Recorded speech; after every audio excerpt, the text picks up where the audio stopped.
Escúchanos. Hoy, en Ley Abierta, hablamos del arbitraje y del nuevo reglamento del Centro de Conciliación y Arbitraje de la Cámara de Comercio e Industrias de Cortés, una reforma que busca modernizar la forma en que las empresas hondureñas resuelven sus conflictos. El arbitraje promete procesos más rápidos, confidenciales y especializados, pero aún enfrenta desafíos frente al sistema judicial tradicional. Para entender qué cambia con este nuevo marco y qué oportunidades se abren, conversamos con Roberto Williams, director de la firma legal ESIJA Honduras y especialista en arbitraje comercial y derecho corporativo. Roberto, ¿cómo ha evolucionado el arbitraje en Honduras en los últimos años? El arbitraje en Honduras ha tenido muchos cambios, más que en sí que por el procedimiento que está regulado del arbitraje como un método de solución de controversias. Ha ido cambiando más por la práctica del arbitraje comercial y también por modificaciones normales en cualquier estado, en cualquier país, de las leyes.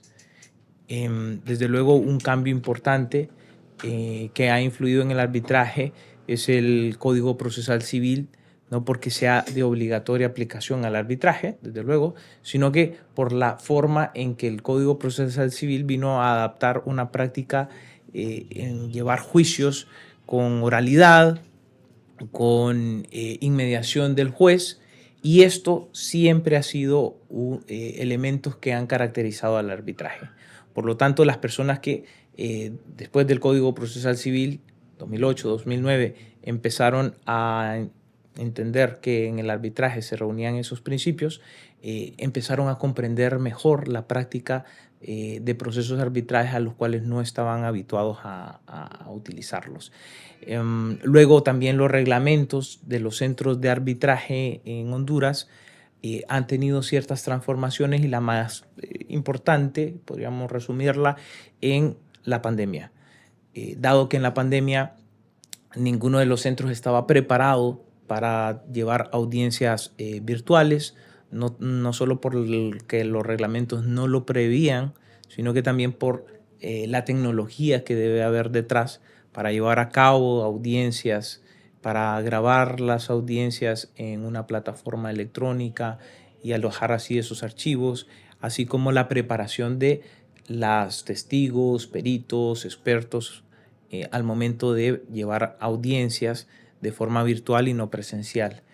Dado que en Honduras, repito, antes de la pandemia no existía ninguna regulación en los reglamentos de los centros de arbitraje que tenemos en el país. Este episodio es traído a ti gracias a Todo Legal.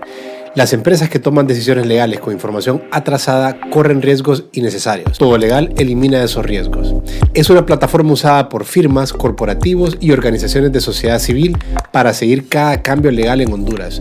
Buscas, filtras, recibís alertas y cada semana un boletín con lo más importante. No perdas tiempo buscando. Accede a la información legal que tu equipo necesita con la plataforma líder en Honduras. Todo Legal, precisión legal en tiempo real. Ingresá a todolegal.app o escribirles al 94714842. Y ahora, de vuelta con el episodio. O sea que fue de alguna manera acelerarse a utilizar tecnología para la prestación del arbitraje, para que se llevara a cabo los arbitrajes de manera electrónica. ¿No se contemplaba de ninguna forma, en ningún lado, en ningún reglamento se contemplaba el uso de tecnología para el proceso? Sí, más que no regular la tecnología como tal, es que no se sabía en distintas etapas del proceso cómo administrar el arbitraje sin el uso de esos medios técnicos. Porque no solo era necesario que el reglamento expresamente dijera que se podían llevar arbitrajes por medios virtuales o electrónicos, sino que además tenían que existir algunos protocolos de cómo las personas tenían que participar en las audiencias. Inclusive asegurarse de que la capacidad de memoria de los medios técnicos eran suficientes para sostener la cantidad de espacio que ocupan para grabar las audiencias, asegurar la confidencialidad y seguridad de la información que se está grabando o memorizando electrónicamente, sino que también como lo que fueran los testigos, te mencionaba, los peritos, tienen que el tribunal asegurarse de que no hubiese otra persona que pudiese influir cerca de ellos al momento de dar una declaración virtual en una audiencia, pues por medios electrónicos. Todo esto requiere unos parámetros escritos en los que antes de llevar a cabo las audiencias, pues tenían que ser conocidos. Y esto, repito, no se incluye en los reglamentos, eso tenía que ser documentos apartes que los centros de arbitraje aquí en Honduras pues tenían que ver la forma de hacerlos de conocimiento a las personas, que se estudiaran y que se comprendieran y para que luego fuesen aplicados una vez que entraran esas modificaciones al reglamento en esta época del COVID. Y todo eso se tuvo que realizar de forma acelerada. Aceleradísima, vamos, o sea, el COVID, aquí en Honduras particularmente, entramos a un proceso de cierre en nuestros hogares en marzo del año 2020. El primer centro que emitió un reglamento con estos protocolos que acabo de mencionar es el Centro de Conciliación y Arbitraje de la Cámara de Comercio e Industria de Tegucigalpa, y eso se llegó a trabajar y a poner en vigencia a partir de diciembre de ese año. Entonces imagínate toda la cantidad de tiempo que pasó para que las personas que querían iniciar un arbitraje o aquellas que ya habían tenido un proceso arbitral o conciliatorio iniciado antes de marzo 2020, pues cómo adelantaban el proceso de forma virtual si no podían hacerlo presencialmente por las restricciones legales que tenían en Honduras y en los diferentes países del mundo. Así que sí fue un proceso muy contratiempo, muy apretado, pero la ventaja es que pues para otros centros de arbitraje internacionales o centros de arbitraje aquí en la región, pues ya esto ya era es una práctica común desde muchos años antes del COVID, y por eso pues al buscar modelos de esos reglamentos y protocolos, pues los centros de arbitraje de Honduras y de otros países que no lo tenían siguieron esos modelos. Es decir, no inventaron el agua caliente. Siguieron lineamientos ya establecidos. Y Roberto, ¿qué rol ha jugado la Cámara de Comercio de Tegucigalpa o las diferentes cámaras de comercio en Honduras en institucionalizar esta figura del arbitraje comercial en Honduras? ¿Qué papel han tenido ellos en esta práctica? Bueno, es un papel preponderante, indispensable, dado que por las estructuras que tienen las cámaras de comercio dentro del sector privado, y conociendo también la interacción que tienen con las instituciones a nivel público,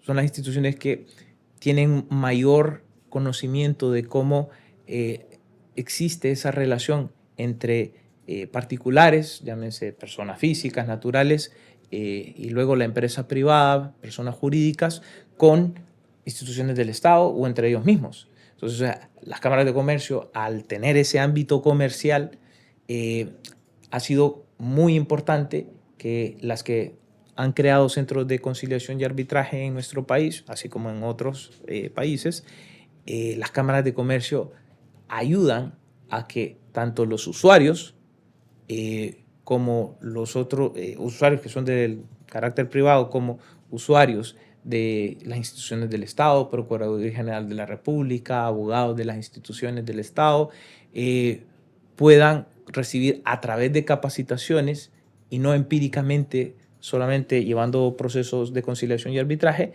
entiendan cómo estos dos métodos alternos de solución de conflictos operan en la realidad de Honduras.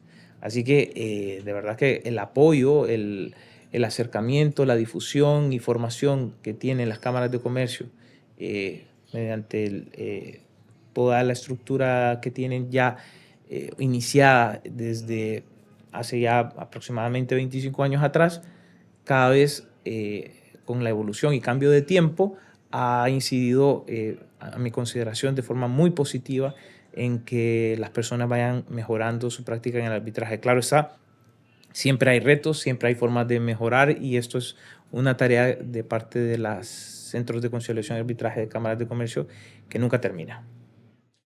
Y que, naturalmente, en toda nueva práctica legal, como el arbitraje ha sido en Honduras en épocas recientes, hay sectores pues, que se van a ver más atraídos por esta forma de resolver sus controversias. Y hay sectores o situaciones en las que no se puede utilizar el arbitraje, como por ejemplo en casos penales, donde no existe la figura de arbitraje. Entonces me gustaría conocer un poco de eso. ¿Qué sectores económicos o en qué áreas es en las que más ha funcionado o han mostrado mayor interés de utilizar el arbitraje como un método de resolver controversias?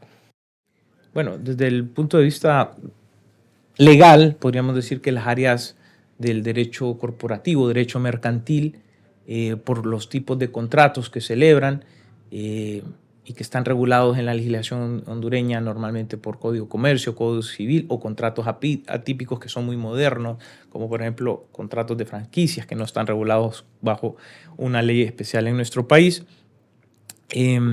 Son contratos que usualmente apuestan la solución de controversias al arbitraje, conciliación y arbitraje. Um, y como lo decías en un inicio, uno de los factores elementales es el factor de tiempo, porque el tiempo, se dice en la calle, vale oro, ¿no? Como dice el adagio. Y es así. Así que desde el punto de vista del lado de los negocios, así como va avanzando el comercio, van surgiendo formas más expeditas de hacer negocios y ocupan entonces decisiones mucho más prontas.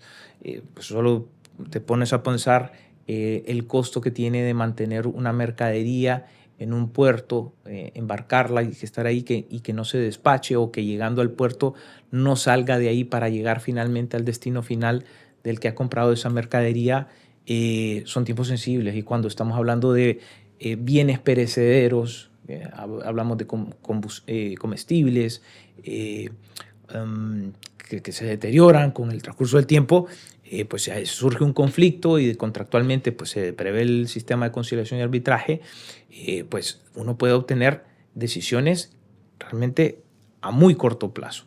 Y luego cuando vaya avanzando también el arbitraje a nivel internacional, existen los arbitrajes de emergencia precisamente para esos casos, en los que aun y cuando todavía no se ha presentado una demanda, una contestación a la demanda, un árbitro de emergencia puede determinar algunas medidas para que no se agrave la situación ante un conflicto determinado. Entonces, en el ámbito comercial, el arbitraje es un medio muy utilizado internacionalmente y particularmente en Honduras, como tú lo preguntas. Otro aspecto que sí utiliza definitivamente el arbitraje como medio alterno de solución de controversias es cuando estamos hablando de inversiones. Inversiones extranjeras, pues no solo los conozco, he pasado como árbitro y luego como abogado de parte atendiendo clientes que someten disputas mediante el arbitraje, que cuando pues, nos explicaron que celebraron un contrato con personas también del sector privado o inclusive pasamos por licitaciones públicas con el Estado, como son contratos delicados y complejos, que son contratos de obra, contratos de construcción, puentes, carreteras, aeropuertos, no se puede dar el lujo de tratar de llevar una discusión, una confrontación al sistema judicial de Honduras y como en otros países que tiene un gran índice de demora por expedientes que se llevan y el aparato estatal se congestionan y entonces esperar una sentencia en un año, 3 años, 5 años, 10 años, no se puede. O sea, la necesidad de todas los agentes que participan en contratos complejos, como te los mencionas, cuando inversionistas extranjeros dicen, yo no voy a invertir aquí en Honduras para venir a vender, vamos a ver, sencillamente, y no es por quitarle el valor, ¿verdad? No voy a venir a vender aquí sencillamente unas pastas para lustrar zapatos especializados, sino que, te decía, un contrato de obra de que vamos a construir un puente valorado en un proyecto de $50 millones con financiamiento internacional, toda esa complejidad de montos y de interlocutores, subcontratistas, proveedores de materia prima, empresas terceras que exportan el producto que no se tiene aquí en el país. De verdad que no hay posibilidad de que tú busques irte al sistema judicial para obtener decisiones que lastimosamente ni siquiera se las puedan exigir. No porque los jueces, magistrados del Poder Judicial en el país no quieran ayudarte, sino que, te repito, por el sistema formalista que tiene nuestra legislación procesal y por te decía, la cantidad de demora, de carga que reciben de casos diariamente, pues no es la misma, ¿no? Hoy en día tú podrías decir, o por el conocimiento que yo tengo de diferentes centros, que el promedio de arbitrajes que se llevan al año entre los centros de cámaras de comercio en Honduras es pues, entre 20, 40 arbitrajes. Y entonces tú dices, bueno, eso comparado con la cantidad de controversias y de expedientes que le llegan no al año, sino que a diario al Poder Judicial, es totalmente desproporcional. Así que en el arbitraje la disponibilidad que tienen los árbitros para resolver los conflictos es mucho mayor en tiempo. Y hablando del Centro de Conciliación y Arbitraje de la Cámara de Cortés, recientemente, el año pasado, cambiaron el reglamento, ¿verdad? Y contame un poco de qué novedades introduce este reglamento en comparación con el reglamento con el que ellos operaban antes. Bueno, hay varias novedades significativas, importantes, ventajosas. Podría decir que la primera, dentro de las más trascendentales, es la de el cambio de las facultades que tiene el director del Centro de Conciliación y Arbitraje. ¿Por qué? Porque bajo el reglamento anterior, que data del año 2015, o sea, estuvo en funcionamiento 17 años, si no me equivoco. Fue el reglamento con el que arrancó la Cámara de aquí. De aquí, de Cortés, ajá, correcto. O sea, 2005, del año 2005. Okay. Fueron 17 años hasta el año 2024. Mayo, comenzó en vigencia el 2 de mayo el nuevo reglamento, segundo reglamento que tiene el Centro de Arbitraje de esta Cámara. Pues durante todo ese tiempo, con el primer reglamento, tú sí que sometías a arbitraje una disputa, bajo ese reglamento lo primero que tenías que presentar era la demanda arbitral, de entrada, sin que existiera un nombramiento previo de los árbitros. De tal manera de que quien decidía si esa demanda reunía con los requisitos del reglamento mínimos para que esa demanda fuera aceptable. Lo decidía el director del centro.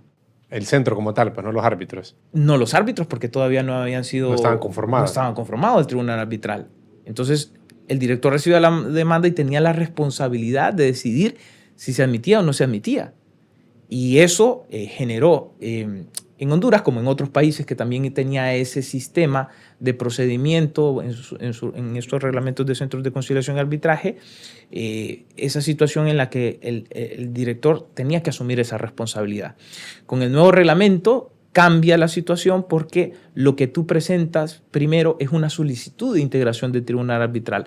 Arranca el arbitraje, pero los requisitos son muy básicos y en esos requisitos es una breve descripción de la controversia sin necesidad de presentar todos los documentos y pruebas de lo que eventualmente va a ser la demanda arbitral para dar la oportunidad precisamente de que se nombren los árbitros que van a integrar el tribunal arbitral y van a conocer esa eventual demanda. Y es así que hay un paso inclusive de que recibe el director la solicitud de arbitraje, pasa a una segunda instancia en la que él convoca a un intento de conciliación entre las partes involucradas en el conflicto y solo si no llegan a un acuerdo total, continuará el proceso arbitral, se buscarán a los árbitros, pasa por un procedimiento para descartar de que si no hay conflicto de intereses o no, y una vez determinado el árbitro o los árbitros que van a integrar ese tribunal arbitral, ya ellos comienza otra etapa procesal para que puedan recibir la demanda directamente y la contestación o reconvención o como se llama contrademanda que se quiera presentar en el proceso, de tal manera que ahí a las partes, si van a hacer una discusión de que están contentos o no están contentos con la decisión del tribunal arbitral, se admite esos escritos de demanda y contestación o pide que subsanen, ya no es el director del centro que tiene que incurrir con esa responsabilidad delicada, sino que son los árbitros que bajo nuestra ley de conciliación y arbitraje son los únicos que tienen la competencia para decidir todas las incidencias que se dan en un proceso arbitral. Y aparte de esta diferencia sobre las responsabilidades o las atribuciones del director, ¿qué otras diferencias introduce este nuevo reglamento? Perfecto, sí. Hay varias, te decía. De las que te parecen a vos. Sí, de las más trascendentales. Trascendentales. Otra trascendental que te puedo decir, hace poco tuve la oportunidad de participar en una charla formativa con la Cámara de Comercio de Costa Rica, con la Comisión Interamericana de Arbitraje Comercial, SIAC, en el que el tema de la charla era sobre el rol del secretario en los procesos arbitrales. Okay. En Costa Rica están empezando a darle relevancia al papel de tener un secretario para un tribunal arbitral que les asista, que les dé orientación en la tramitación del proceso del arbitraje. Así como Costa Rica, hay otros países que no le han dado esa relevancia y están enterándose que es realmente muy útil en un proceso arbitral que sea así. En el reglamento del año 2005, que te menciono, el primer reglamento que tenía este Centro de Conciliación de Cortés, ahí se verificaba de que la figura de atender las diligencias del secretario arbitral, pues las asumía uno de los árbitros, o un árbitro si es que fuera un tribunal de un árbitro único. Y eso hacía que entonces había una sobrecarga procesal en la que el mismo árbitro pues tenía que andar siendo el gestor de las comunicaciones y notificaciones de las mismas decisiones que realizaba. El descargar esa responsabilidad a una tercera persona bajo este cargo que se denomina secretario de tribunales arbitrales ha sido un beneficio comprobado a través de todos los años de historia que tiene el arbitraje en Honduras, que comenzó en el año 2001, que fue cuando entró en vigencia la Ley de Conciliación y Arbitraje en nuestro país. Y es así que, te lo digo también como secretario de tribunales arbitrales y como árbitro y como litigante, he tenido esas perspectivas de cómo esa ayuda de alguien que esté auxiliando en todo momento desde que es juramentado del tribunal arbitral hasta que se emite el laudo arbitral, viendo toda esta interacción entre las partes, los abogados, con el tribunal arbitral o con también la interacción que se tiene con el centro de arbitraje para asuntos administrativos del proceso arbitral, de verdad que es un auxilio muy importante. Y esto ya ahora sí se incluye dentro del reglamento del año 2024. ¿Y el reglamento que se utiliza en Tegucigalpa actualmente de cuándo más o menos data? ¿De qué año? Ok, el Centro de Conciliación y Arbitraje de la Cámara de Comercio e Industria de Tegucigalpa también ha tenido 2 reglamentos. Okay. Y el segundo reglamento, si no me equivoco, data del año 2016. ¿Y ese ya contempla la figura del secretario? Contempla la figura del secretario, pero también lo contemplaba el primer reglamento. O sea que fue bien moderno o bien innovador en ese sentido, digamos, ese reglamento. ¿Cuál? El primero. Desde el primero ya contemplaba la figura del secretario, correcto. Que el de aquí no, que el de Cortés no que contemplaba. El de Cortés no contemplaba. Por eso la transición del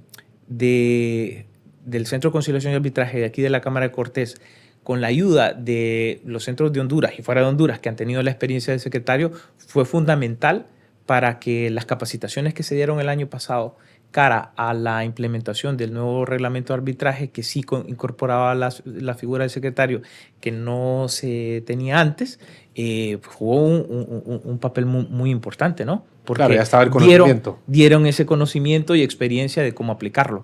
Y pues tú verás también cómo el reglamento de este nuevo de la Cámara de Comercio de Cortés tiene una similitud muy grande a la del de Tegucigalpa. Eso es una ventaja para los que son usuarios y abogados litigantes en arbitraje, porque ya están acostumbrados a este reglamento de la Cámara de Comercio de Tegucigalpa, del Centro de Arbitraje, perdón, y pues al tener en San Pedro una sintonía muy grande, hace que las personas podamos, los abogados también, que tenemos que entender el proceso de los reglamentos de estos centros de arbitraje, podamos tener una práctica mucho más común, mucho más homogenizada, y eso al final pues es una ventaja, ¿no?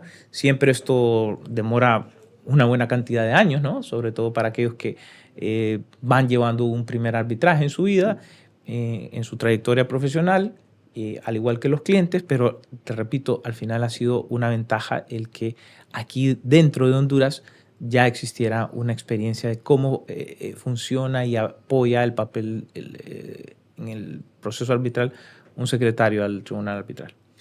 El reglamento establece un plazo máximo de 5 meses para llevar a cabo el proceso de arbitraje. ¿Es realista este tiempo que se establece en el reglamento? Vamos a ver. La ley de conciliación y arbitraje define que el proceso arbitral debe durar 5 meses a partir del nombramiento del último de los árbitros, si es que fuera un tribunal colegiado de 3 o impar. Si fuera pues, un árbitro único, pues a partir de que él aceptó su nombramiento. Hoy en día, ese plazo, muy vertiginoso, te diré que no se cumple, pero no se cumple no por malas intenciones o porque no se pueda por algún tipo de dificultad que tengan los reglamentos. No, sino que hoy en día, precisamente por la virtualidad que ahora tienen estos dos, por lo menos estos centros de arbitraje de la Cámara de Comercio e Industria de Tegucigalpa, la de San Pedro Sula, conozco que el reglamento de la Cámara de Comercio e Industria de Atlántida, si bien no hay protocolos de las audiencias virtuales, no impide que tú lo puedas tener y también se han llevado a audiencias virtuales bajo arbitraje administrados en este centro de Atlántida. Al final de cuentas, en la realidad práctica de las personas que litigan en arbitrajes de estos centros, de las cámaras de comercio, saben, son conscientes, y esto está probado, esto es una realidad, que no da suficiente tiempo. Cuando tú estás hablando de un tribunal arbitral de 3 árbitros, luego de 2 partes, supongamos que solo son 2 partes, parte demandante y parte demandada, y solo es una persona de cada lado. No digamos arbitrajes multipartes, que son más de 2, más los clientes. Sí, los abogados además incluyen un equipo de abogados, no solo es uno. Agendar o calendarizar audiencias, le sumas al secretario y le sumas a que el centro tiene que tener una disponibilidad para audiencias, ya sean presenciales o virtuales, también dependerán también de qué sistema electrónico tiene para la audiencia, para que tú sepas si hay posibilidad que alguien del centro asista, tenga una asistencia técnica, sin participar desde luego en el proceso, pero que está ahí disponible para esas audiencias. Eso entonces hace más difícil que tú puedas tener una libertad de programar, por decirlo así, 10 audiencias en un solo día para 10 diferentes procesos arbitrales de un solo centro. Muchas partes. Hay que coordinar muchas personas, exacto, muchas partes, y eso hace que la realidad es que no puedas adelantar y terminar un proceso arbitral dentro de 5 meses. La ley ya prevé de que ese plazo de los 5 meses puede ser prorrogado de común acuerdo por las partes. O sea, no es algo que no puede ser impuesto por el tribunal arbitral, ni por el secretario, ni por el centro de arbitraje. Tiene que ser por las partes. Pero dado que las partes, si bien andan siempre buscando esa eficiencia de tiempo de que su controversia se resuelva en el menor tiempo posible, también son conscientes de que quieren que se haga una evacuación de sus medios de prueba, de todos los que quieren aportar el proceso, y entre más complejo es el proceso arbitral, mucho más razón para que las partes y sus abogados entiendan de que deben buscar la forma flexible de ampliar ese plazo de 5 meses a más. Claro, no estamos hablando de que esa ampliación tenga que ser de 5 meses a 5 años. No, normalmente en mi experiencia práctica las ampliaciones oscilan entre 3 meses más, 4 meses más. Te puedo decir de que en casos complejos que típicamente los puedes ver en casos de conflictos del área de la construcción, pueden durar de 10 hasta 13 meses como máximo, ¿no? Pero digo, será en el menor de los casos, ¿no? Será en el menor de los casos. Y los demás, o sea, aparte de los 5 meses, rondarán eso, entre 3, 4, 5 meses, las prórrogas que permitan llevar todo el proceso con una gran tranquilidad, con una gran flexibilidad, y darle un espacio de 1 mes o un poco más para que el tribunal, después de la última audiencia, que es de conclusiones, previo a la audiencia de lectura del laudo arbitral, pueda trabajar precisamente ese laudo arbitral con una solución adecuada a lo que las partes han querido buscar. Si se trata de un arbitraje en derecho, pues que apliquen la ley al caso concreto, viendo pues las pruebas que les han presentado. Ahora te quiero hacer una pregunta así un poquito controversial, digamos. Muy bien. Y es, ¿dónde, en tu experiencia, dónde dirías vos que existe mayor confianza entre San Pedro Sula y Tegucigalpa para llevar a cabo procesos arbitrales? Ok, yo te respondo también con una sonrisa y diciéndote que voy a modificarte la pregunta, dado que lo importante no es tanto la confianza en sí misma, sino que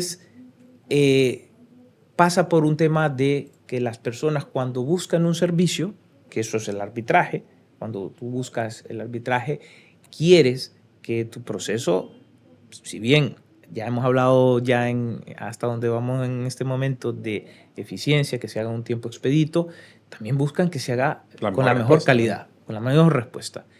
Y para lograr eso, implica que toda la estructura del sistema arbitral pasado a través de ese centro de arbitraje tenga esas personas que interactúan en él, que son del director, subdirector, las personas asistentes del centro, luego los árbitros y los secretarios, pues que tengan una buena gran cantidad de experiencia para que no hayan impases, incidencias o errores, podríamos decir, dentro del proceso arbitral que haga que esto se vuelva más complejo.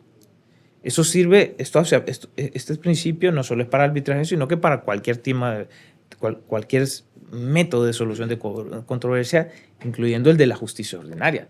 Tú esperas de que no es lo mismo ir a un juzgado que solo tiene 1 año de experiencia a un juzgado que tiene 40 años de experiencia. O sea, independientemente de las personas que lo han integrado. Sabes que ya hay modelos, ya sabes que hay una formalidad o un formato desde el inicio hasta el final en el que es hasta, podrías decir, predecible cuáles son todos los pasos. De ahí que, contestando a tu pregunta, te diré que las personas la confianza no la depositan tanto por si creen o no creen en un centro de arbitraje como tal, o por las personas que lo integran, y es por la experiencia que ellos tienen, como te he estado explicando. Así que si tú tomas entonces ese punto de partida de que normalmente las personas, los que van a ser usuarios del arbitraje, que así lo pactan en una cláusula o convenio arbitral, al elegir qué centro van a colocar, tratan de buscar esto. ¿Qué centro es el que tiene más años o más antigüedad de historia? Y luego, otro punto fundamental, el listado de árbitros. ¿Qué centro de arbitraje tiene los árbitros más preparados para el tipo de controversias que estarían sujetas a la relación del contractual bajo la cual yo puse mi firma en mi contrato?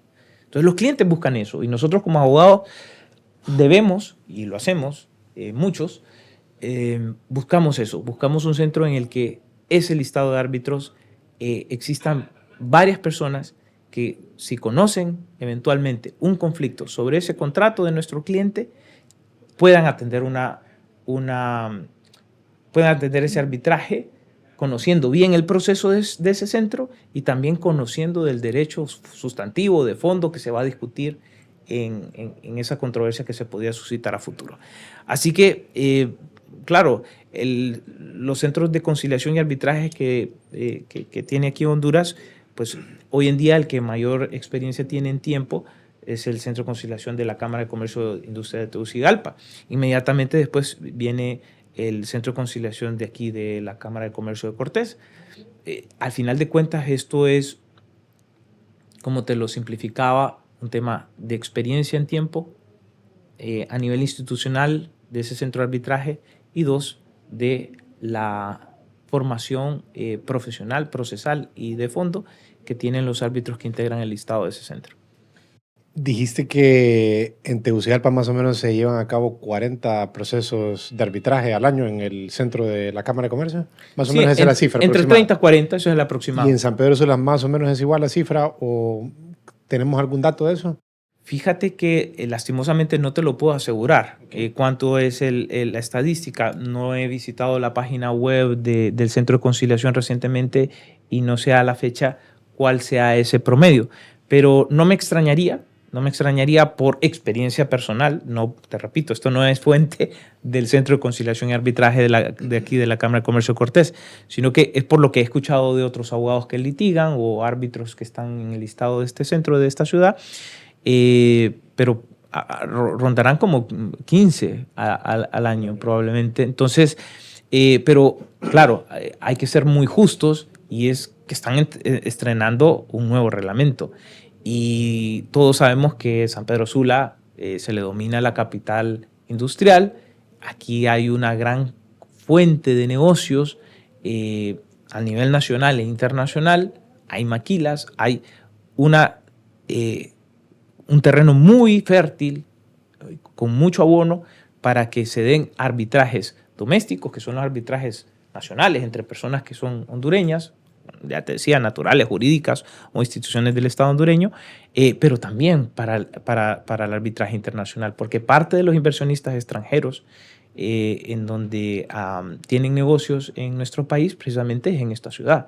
Así que ahorita en estos momentos, a mi opinión, el Centro de Conciliación de la Cámara de Comercio de Cortés con este nuevo reglamento tiene un potencial a nivel de país y a nivel regional muy grande. Y eso es muy bueno. O sea, entre más centros de conciliación hayan especializados y con experiencia, y eso solo lo puede hacer con el transcurso del tiempo, evidentemente, entre más años tienes conociendo arbitrajes, ahí estará, pues más opciones tendrán en la competencia, por decirlo así, de los diferentes centros de arbitraje en la región y podríamos decir así en Latinoamérica, para que las controversias que se susciten en San Pedro Sula o en otras partes, repito, de Honduras, puedan ser conocidas en este centro de arbitraje. Y esta cifra en Tegucigalpa de 40 como media, digamos, utilicemos ese número como media, ha cambiado a través de los años, o sea, o se ha mantenido en 40, digamos, los últimos 10 años, o sí ha ido aumentando y sigue aumentando. En donde yo tengo conocimiento, te repito, no por estadísticas oficiales del Centro de Conciliación y Arbitraje de la Cámara de Comercio de Tegucigalpa, y yo siendo árbitro inscrito ahí, que he llevado arbitrajes bajo esa calidad, siendo miembro de un tribunal arbitral y también como abogado de parte, yo podría decirte tranquilamente que sí ha ido en incremento. Desde luego, sabes que también hay situaciones de factores políticos, factores de cómo está la inversión, de resoluciones económicas, del tipo cambiario frente al dólar. Estamos hablando de elementos macroeconómicos, pero también de oportunidad de negocios que tiene el país, tema de atracción y promoción de la inversión. Y esto es un factor importante para la determinación de cuántos arbitrajes hay.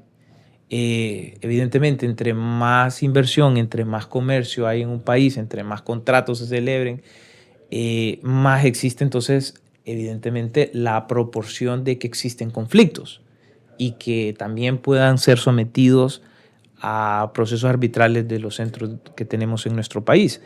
De tal manera de que en Tegucigalpa lo que yo he visto es que podríamos decir que los primeros años de vida del Centro de Conciliación y Arbitraje, pues claro, como nadie conocía la figura, por lo menos localmente aquí en el país, eran muy pocos.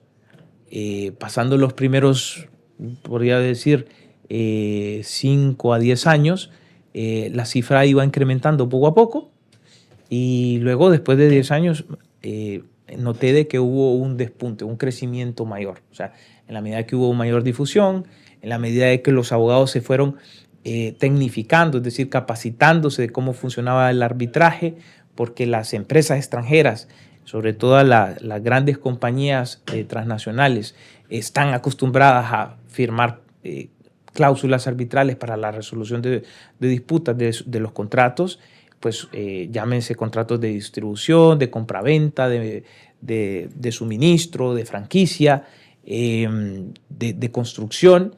Pues ellos estaban habituados a eso. Entonces, también para los negocios que tenían con empresas o personas en Honduras, colocaban esas cláusulas. Entonces, los mismos abogados, los mismos hondureños tuvimos que ir adaptándonos a eso. Y como te digo, el centro primigenio en el arbitraje en nuestro país fue el de Tegucigalpa. Y entonces fue un crecimiento, si bien paulatino, pero después de 10 años empezó más exponencial, creciendo exponencialmente, sí, hasta llegar, como te digo, a un punto de que era muy normal tener entre 25 o 30 arbitrajes. Pero yo podría decir que en los últimos 5 años, por ahí, ya el promedio ha estado oscilando entre esos 35 y 40. Veremos qué pasa más.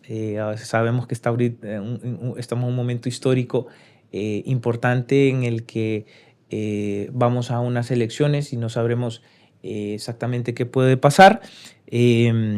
Pero de lo que pase con el siguiente gobierno el próximo año y esos 4 años, su línea acerca de las políticas de promoción y fomento de la inversión, yo te diría, esto no es simple opinión, es un tema ya estadístico que han pasado muchos estados diferentes cuando comprimen la inversión extranjera y nacional versus cuando la fomentan con mecanismos eficaces, con todos los elementos que están ahí en medio, ¿no? Elementos de tributarios, elementos de exoneraciones, elementos de facilidades de tiempos para constituir una sociedad, para la resolución de conflictos en el sistema judicial estatal, etcétera.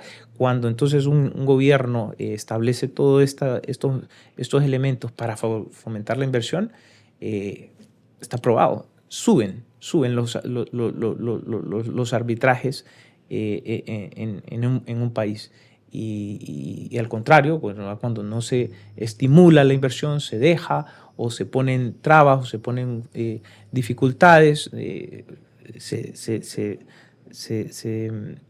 descomprime, por decirlo así, la inversión. Entonces, en esos momentos se reducen los arbitrajes. Entonces, no te puedo decir a ciencia cierta qué es lo que vaya a pasar, nadie lo puede hacer, pero esperaríamos pues, que el próximo gobierno tenga una línea de fomentar más la inversión de lo que hemos tenido en los gobiernos anteriores. A mayor inversión, más controversias, ¿no? Correcto. A mayor movimiento económico, sí, hay más controversias, y muchas de estas controversias, como ya lo mencionaste, en la práctica moderna de las empresas es ventilarlas a través de procesos arbitrales, ¿verdad? Entonces, la cláusula arbitral es algo que ya muchas empresas internacionales tienen como parte de su esquema de trabajo. Y políticas internas. O sea, no celebran un contrato si no hay una cláusula arbitral. Te lo puedo decir también con el tema de contratos que tienen financiamiento de entidades internacionales. Como un BID, un banco internacional. Banco Mundial, BCE. Banco cláusula. Exacto. No ceden ni un centavo si no va de por medio una cláusula arbitral. Y Roberto, a nivel centroamericano, ¿qué sobresale algún centro o algún país por el resto de los países o por el resto de los centros de arbitraje de la región como el que más casos lleva, o tal vez que tenga una alta reputación por el tipo de procesos que desarrollan? Fíjate que nuevamente, más que por la reputación, te diré que es sencillamente por cómo el mercado comercial y de inversiones se mueve en ese país. A mi criterio, por el conocimiento que tengo propio y viendo números de estadísticas de diferentes centros en nuestra región centroamericana, entiendo que tu pregunta va ahí, ¿no? Claro. A nivel centroamericano. El primer país que tiene mayores arbitrajes es Panamá. Claro, tienes el Canal de Panamá y conoces cómo Panamá tiene un diseño, una estructura de fomento de la inversión y del comercio muy grande. Y para mí entonces Panamá es el que encabeza la lista, ahí está en el top 1. Seguido yo podría decirte que es Costa Rica. Y ahí no solo es tanto por el tema comercial, sino también por el nivel de especialización que tienen los abogados en el arbitraje. O sea, hay muchos arbitrajes internacionales, no solo domésticos, al igual que Panamá, que se ventilan en los centros de arbitraje de Costa Rica. Después de Costa Rica, yo me atrevería a decir que, no obstante que hemos tenido ides y venires con el diseño político de promoción y atracción de inversiones en Honduras, Honduras estaría en un tercer lugar al día de hoy, octubre de 2025. Después considero que muy cerca, pero muy cerca está Guatemala, a tal punto que me parece que tal vez en algunos años ellos tienen más arbitraje que nosotros, pero consideraría que Guatemala está en una cuarta posición. Luego El Salvador y Nicaragua, que hace poco pues tuve conocimiento por un abogado de Nicaragua que pues al cerrarse el centro de conciliación de la Cámara de Comercio que tienen en Nicaragua, hoy en día pues está totalmente cerrada. Nicaragua no tiene procesos arbitrales en ese momento. En estos momentos. Okay. Ese es el conocimiento que tengo ahorita. Así que muy penoso pues para Nicaragua. Esperemos que esto con el tiempo, que es la única forma en que tú puedes ver cambios importantes en cómo un Estado fomenta la inversión, el comercio y especialmente o particularmente lo que estamos hablando, el fomento de que se puedan resolver las disputas a través de métodos alternos como es el arbitraje, pues cambia. ¿Y hay bastante interacción o mesas de trabajo para compartir mejores prácticas entre centros de arbitraje de Centroamérica? ¿Se comunican bastante? Vos que estás en el rubro.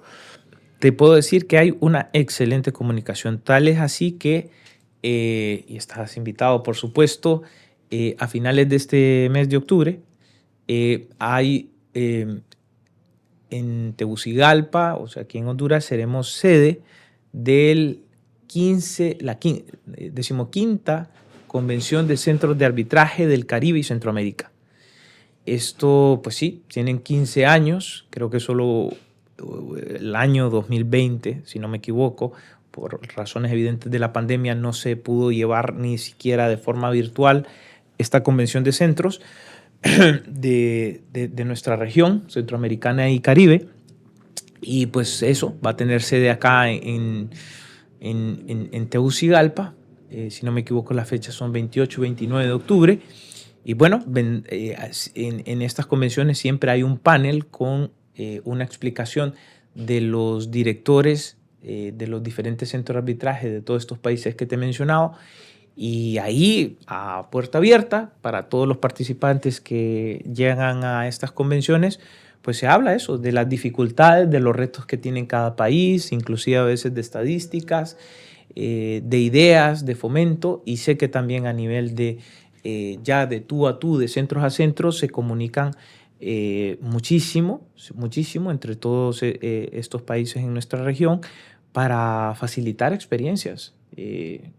Es muy normal también de verlos en otros foros y convenciones de arbitraje internacional realizados por la Cámara de Comercio Internacional, la ICC, la SIAC, que también te la mencionaba hace poco, que son congresos que se realizan todos los años dentro de la comunidad arbitral y ellos están presentes. Así que más allá de estar presentes y participar en ellos, te repito, también hay una comunicación entre ellos que hace que también vayamos también teniendo mejores prácticas, aunque no todos los reglamentos de los centros, te digo, están estandarizados.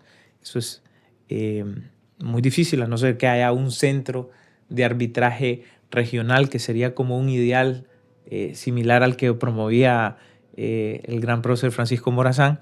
Yo espero que se pueda dar un centro centroamericano de arbitraje. Sería una cuestión fantástica para competir con centros muy avanzados de países como Brasil, como México, Estados Unidos. Pero bueno, el tiempo dirá si llegamos a ese momento. No. Así es. Y hablando un poquito de tecnología y tal vez algunos retos que pueden haber en eso del arbitraje, vos mencionaste que a partir del COVID es cuando las audiencias se empiezan a realizar de manera virtual. ¿Cómo ha sido post-COVID? ¿Qué impacto ha tenido, digamos, la posibilidad de realizar esas audiencias de manera virtual? ¿Se siguen haciendo o cómo cambió esta dinámica? Bueno, te diré que desde el punto de vista como árbitro, los nombramientos que he tenido en COVID y post-COVID han sido todos virtuales. O sea, desde 2019 yo no he tocado ningún pie en ningún centro de arbitraje, de Honduras y fuera de Honduras. Que ya te decía al inicio de que los centros internacionales de arbitraje prevén que las audiencias sean virtuales. O sea, tú no necesitas ir a París y comprar tickets a Francia para iniciar un arbitraje bajo reglas de la Cámara de Comercio Internacional. O sea, ahorita estoy en medio de uno de estos procesos y lo haces de manera virtual desde totalmente virtual. ¿Okay? Nuestras contrapartes son de México, somos Honduras, y hay un equipo integrado en nuestra firma que son de Costa Rica, México y Honduras. Por el tipo de controversia que hay, es internacional. Pero volviendo al punto, la tecnología en estos momentos se ha vuelto algo, no solo facilita la eficiencia en tiempo y de organización, sino que también facilita que las personas tengan una certeza de que el arbitraje, aun y cuando no estés viéndote visualmente frente a los árbitros o esté un testigo, tú viéndolo y escuchándolo presencialmente, físicamente, la tecnología por la calidad de video, de imagen, de soportes electrónicos en donde se archiva todo esto, existen programas y servicios, plataformas que aseguran, repito, no solo la excelente calidad de la información, como que si tú estuvieras presente ahí mismo, sino que también la confiabilidad de que la información no se va a perder ni va a ser filtrada. Claro está, esto es una apuesta y una inversión que deben hacer los centros para que la tecnología a través de esos software sean el mejor, de la mejor calidad, el que tenga las mejores certificaciones, la mayor capacidad de gigas de esos servidores para soportar y almacenar cada una de las audiencias de los diferentes procesos arbitrales que se celebran. Y por ende, pues, como te digo, si tú necesitas celebras una audiencia de conclusión de la última evacuación de medios de prueba, los abogados que litigamos, jurisdicción ordinaria o en arbitraje, si es un arbitraje que se llevó virtualmente y por medios electrónicos, es tan sencillo conseguir una copia de esa última audiencia para que tú prepares la última audiencia, que es de conclusiones del proceso previo a la emisión del auto, diciéndole a la secretaria o al secretario del tribunal: mire, ¿podría ayudarme por favor a obtener una copia de la grabación? Y claro, si tú la grabas por Zoom, por Teams, la transcripción. Hasta con la inteligencia artificial te hace una transcripción de toda la audiencia. Y ya pues el secretario solo tendrá que verificar que no haya ninguna palabra o algo que se haya, por alguna razón técnica, que no se haya reproducido bien mediante la transcripción automática de la inteligencia artificial, para que luego esa acta pueda ser firmada digitalmente por las partes. Que ese es otro tema muy importante de la tecnología. Y eso, ¿no? Te quería preguntar, la firma electrónica. La firma electrónica, o sea que si tú llevas arbitrajes virtuales, pues hay centros que ya tienen, te repito, un software para que las actas de las audiencias que se celebren pues puedan ser firmadas por el tribunal arbitral, por los abogados de las partes, en su caso por los testigos, una vez que finaliza la audiencia. Entonces, y todo eso, dependiendo, como te digo, del software que utilizan, pero hay software que terminas la audiencia, te pasan el acta para revisión al día siguiente, los abogados de las partes, los árbitros y los abogados de las partes la revisan, y si el texto es conforme con lo que ellos saben que se celebró en esa audiencia, y recordando de que la ley de conciliación y de arbitraje, los reglamentos de los centros de arbitraje prevén que siempre sean muy sucinta el contenido de las actas de las audiencias que se celebre, pues bueno, la revisamos y tú en 3 días ya tienes un correo electrónico en que te llega el acta y cada una de las personas lo va firmando con una firma electrónica que se registra previamente al inicio del proceso, para que todo te llega un código de doble certificación a tu celular y puedes firmar desde tu computadora, desde tu tableta, desde tu celular, con un dedo, con un lapicero electrónico, y automáticamente pasa a la siguiente persona hasta que firma la última persona que participó en la audiencia y finalmente te llega por correo electrónico en PDF con firmas certificadas todo el acta. Buenísimo. Eso es fenomenal. Hay otros centros que no tienen programas como esto, sino que utilizan pues, un método, como podrías decirlo así, más arcaico, pero obviamente válido, como un DocuSign o como un Adobe Sign, y entonces se va circulando el acta y cada uno va firmando también electrónicamente y después, ya cuando están las firmas de todos, pues también llega el esa secretario versión. lo hace circular. Lo hace circular la versión. Entonces, te digo, de programas a programas, pero todo eso es mucho más eficiente a que tú de pronto estás en una audiencia y cuando la audiencia ha sido muy larga, en arbitrajes audiencias de 6, 8 horas, es increíble, audiencias complejas, de proposición de medios de pruebas extensos, y entonces en las audiencias arbitrales que son presenciales, lo que sucede es que, bueno, el secretario ante tanta información puede ser de que no la tenga al instante. Y ya todos están cansados, ya son 6 de la tarde, 7 de la tarde, y pues bueno, esperar, y ¿saben qué? Entonces mañana voy a empezar a trabajar en el acta, les dice el secretario, aquí cerramos a la audiencia, y el acta se les va a enviar a cada uno por su correo electrónico para comentarios. Y pues cuando cada abogado hace su comentario, puedes esperar, no hay una fecha establecida para firmar las actas en ninguno de los reglamentos por la flexibilidad que tienen los arbitrajes y pues eso te puede durar fácilmente de 1 a 2 semanas. Así que la tecnología hoy en día en procesos arbitrales virtuales es muy importante, aunque no sea obligatoria, pero incide mucho en lo que tú mencionabas también en una pregunta anterior sobre el cumplimiento de la ley del plazo de los 5 meses. Si son presenciales, ese plazo probablemente se puede nunca llevar, se puede extender más allá de lo que tú puedas prorrogar en un arbitraje virtual. Claro, te repito, dependerá del programa que tengan los centros, el conocimiento que tengan los abogados que tengan los árbitros y los abogados de las partes para que todas esas firmas electrónicas también sepan cómo utilizar los programas, las iPads, las tabletas para hacer esas firmas y que todo marche de forma muy fluida y rápida. ¿Y el uso de inteligencia artificial generativa, vos lo ves viable? Me refiero en el sentido de que se puede utilizar para generar laudos incluso o para otro tipo de resoluciones que el tribunal o el centro deba adoptar. ¿Crees vos que es algo que pueda suceder en el futuro? Mira, no es algo que pueda suceder en el futuro, es algo que ya está pasando. Okay. Ya existen reglamentos éticos sobre uso de la inteligencia artificial en procesos arbitrales.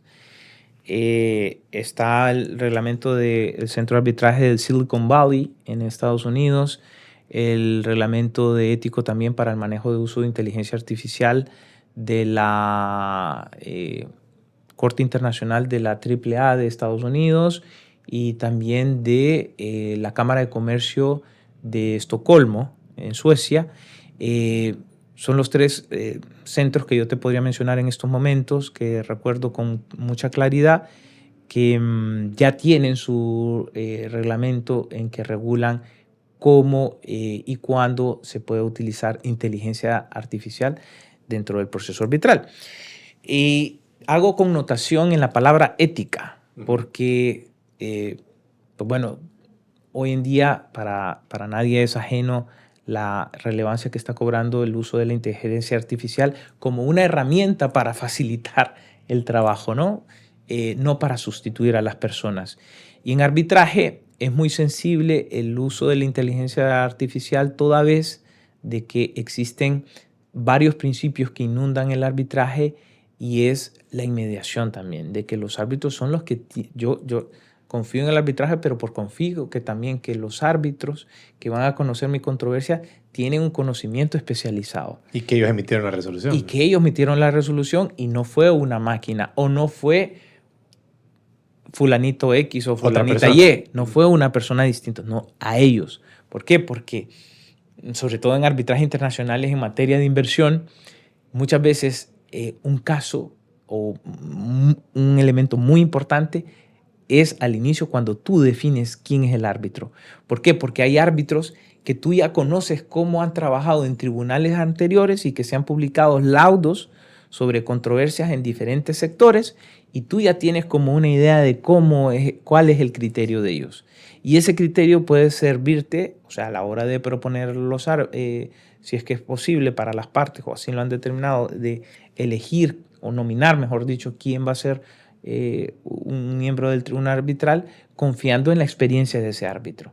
O te opones a ese árbitro porque sabes que él ha escrito o ha emitido pronunciamientos públicos en libros, en artículos, y que van en contra de la postura de tu cliente en la controversia de fondo del caso. De tal manera que el saber que un árbitro es el que conoce el proceso desde que es juramentado hasta que se emite el laudo arbitral, radica como la base pilar una de las bases pilares que tienen los procesos arbitrales para darle confiabilidad. Y si tú entonces dices, le voy a sustituir de que la inteligencia artificial me emita una resolución procesal de cómo resolver este problema que se dio dentro del arbitraje, ya generas duda, generas perspicacia, generas inseguridad. No digamos para el laudo arbitral, que sencillamente le subes la demanda, le doy la contestación o le subes todo el documento electrónico y que él diga de acuerdo a las leyes aplicables a este caso y le va subiendo un PDF con todas las leyes que se mencionaron en el proceso y usted hágame el laudo bajo estos criterios que aquí están en el artículo 72 de la Ley de Conciliación y Arbitraje de Honduras. Aquí están los 10 requisitos que debe contener el laudo. Por favor, hágame el laudo. Hombre, o sea, te diré que por ahí a eso hay una dimensión ética o profesional de deontología jurídica en la que no sería permisible que se utilice de forma arbitraria la inteligencia artificial. Entonces, hay muchos bemoles, hay muchas líneas grises en este tema de la inteligencia artificial y te digo, centros relevantes como los que te acabo de mencionar ya tienen un reglamento, pero esto va a ir evolucionando, claro, como sigue evolucionando la inteligencia. Si no me equivoco, ahorita ChatGPT va por la versión número 5, cuando han ido entonces progresivamente mejorando a través de las diferentes versiones que hemos tenido anteriormente a la que tenemos hoy. Pues por lo mismo, los reglamentos de los centros van a tener que ir emitiendo directrices, notas, protocolos o reglamentos para definir ciertos límites esenciales según las circunstancias de su centro, de su práctica arbitral y también de las leyes internas que tiene en su país acerca de regulaciones en materia de inteligencia artificial, que Honduras no la tiene, pero en Europa, particularmente en España, sí ya tienen regulaciones del uso de inteligencia artificial. A nivel del Estado español, ¿no? A nivel del Reino de España, perdón. Y es así que, te repito, cada país, cada centro va a tener que trabajar en ello para ver cuáles son límites mínimos de lo que no se puede hacer y de lo que sí se puede hacer. Nosotros estamos, como decimos vulgarmente, en pañales en esto.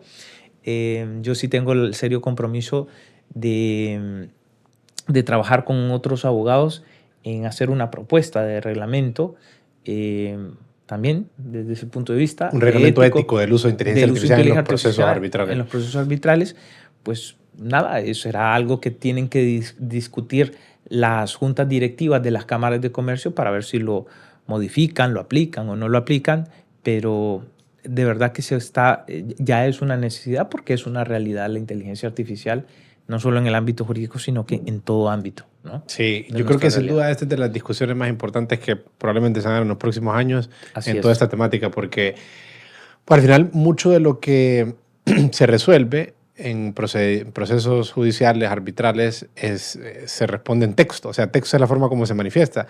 Y los LLMs, los modelos estos de lenguaje natural, pues son expertos mejor que muchas personas para generar textos muy convincentes. Más convincentes que probablemente que el 95% de las personas. O sea, tiene una capacidad de generar textos que parezcan lo que querrás que parezcan. Entonces, esta discusión creo que es una de las discusiones más importantes que se va a generar. Y Roberto, para ir cerrando esta conversación, ¿qué le dirías tú a un empresario escéptico sobre el uso del arbitraje. ¿Qué le dirías a él para convencerlo de que use el arbitraje y lo tome en cuenta para sus procesos legales? Bueno, ¿O qué les decís, mejor dicho, ya cuando los tenés como clientes para que se convenzan y usen el proceso arbitral? Muy bien. Bueno, vamos a ver. Es algo que yo lo he repetido en diferentes espacios de conferencias, congresos, disertaciones. El arbitraje no es perfecto, porque al final el arbitraje depende de seres humanos y los seres humanos somos perfectos, somos imperfectos y podemos cometer errores. Y de ahí que,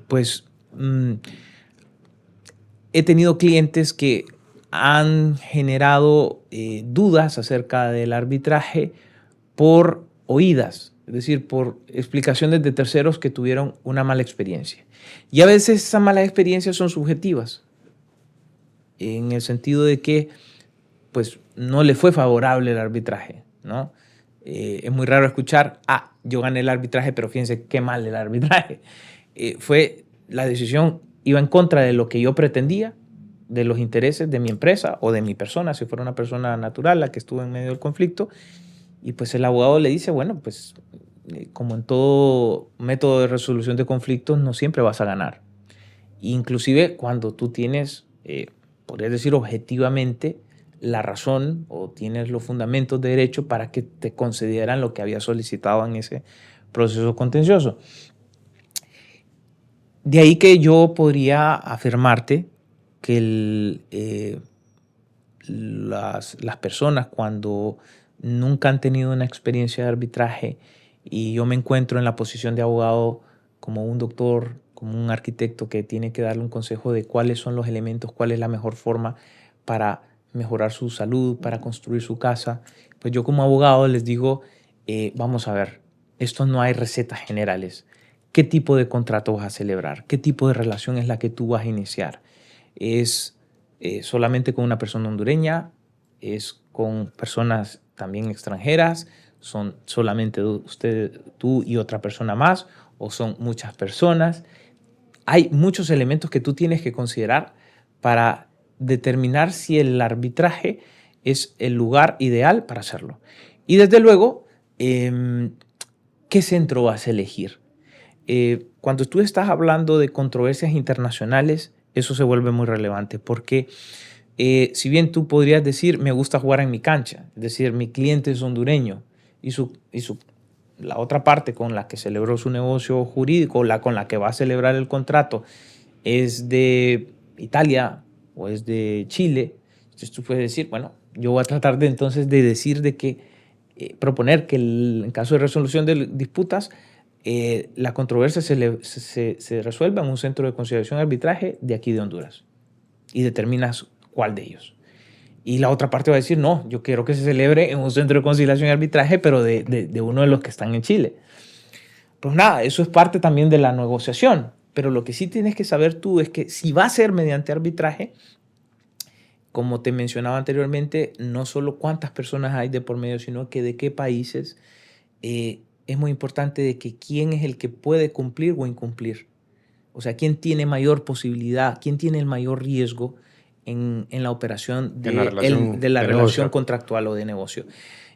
Porque, vamos, si te digo, en casos particularmente de negocios internacionales, si quien va a incumplir y tu cliente o la persona que te está buscando y pidiéndote, te hace esta pregunta que tú me has transmitido, es hondureña y la persona con la que va a tener esa relación, te decía, por ejemplo, es de Chile, vamos, y quien tiene la mayor posibilidad de que incumpla el contrato, que también es algo bien difícil de analizar, pero hay factores que legalmente y de negocios tú los puedes decir, es allá en Chile. Pues bueno, entonces tú puedes decir, ok, está bien, yo cedo que la resolución de conflicto no sea en mi país, aquí en Honduras, sino que te sugiero que mejor sea en el país de tu contraparte, allá. ¿Por qué? Porque a la hora de resolver la controversia, el laudo no va a ser hondureño, va a ser chileno.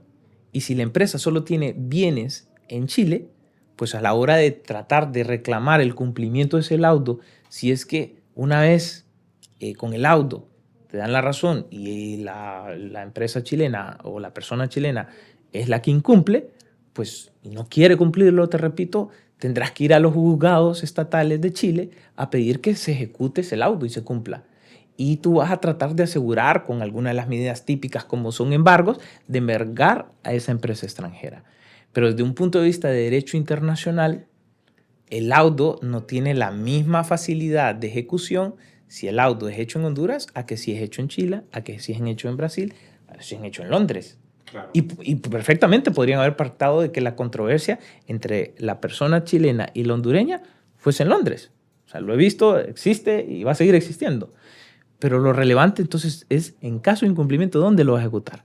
Y por lo tanto, entonces ahí viene toda esta asesoría que te estoy dando de forma hipotética de que tendría sentido de que si el mayor riesgo de incumplimiento es de la empresa chilena, le digas a tu cliente no, que el arbitraje se lleve en Chile.